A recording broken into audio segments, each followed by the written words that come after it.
Hi friends, back with you after some time on a different topic. Diplomacy, or the art of diplomacy, or the world of diplomacy, diplomatic nomenclature, diplomatic parlance. All these things have enthralled me, enamored me, and fascinated me for a long time. We hear about various levels of engagement between nations in diplomatic parlance. To start with, there are CBMs. CBMs are confidence building measures to improve the existing relationship between nations by engaging each other on various levels, whether it is through trade and commerce, or whether it is through sports activities, or whether it is through occasional dialogues. There are so many means of improving relationships between countries and nations. Then you have ping pong diplomacy. You must have heard about the vaccine diplomacy, which is the latest. But in the early 1970s, the ping pong diplomacy started between the US and China, where they encouraged table tennis matches between the countries for improvement of relations. Then you hear about the rapprochement. Rapprochement is improvement in existing relationship between the countries. And you have another term, détente.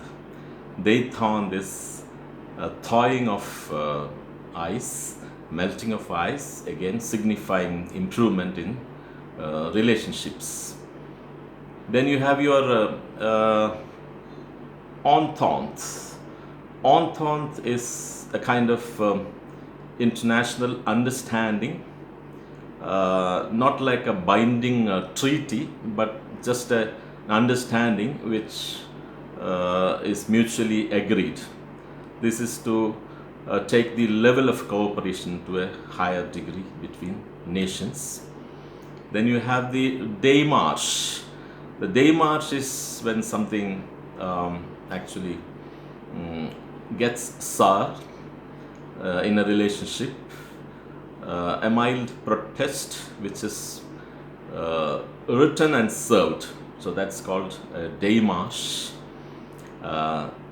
Then you have so many other conventions, accords, then you have summits, and then the way the diplomatic language is couched, in what kind of terminology, the views, the arguments, or the standpoints, all are simple but made up in such a way that it has got a lasting impact and the capability to improve the relationship between nations in a tremendous way.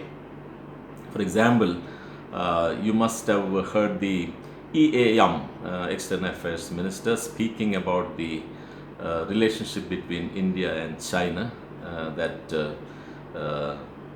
differences should not develop into disputes, and disputes should not be weaponized. So these are, certain acceptable terminology which conveys a lot of meaning. So you go through newspapers, there are different new dimensions in diplomatic circles. Like if you don't have a scheduled meeting between country heads, it's not if it's not on the agenda, then you have the polar sides, that is unconventional way of extempore or unprepared sudden meetings, like the name suggests, the pull asides, and that may become a tete-a-tete. A tete-a-tete is a secretive, one-to-one, private, confidential conversation. So that may also have a lasting impact on improvement in relationships between countries, nations, and states.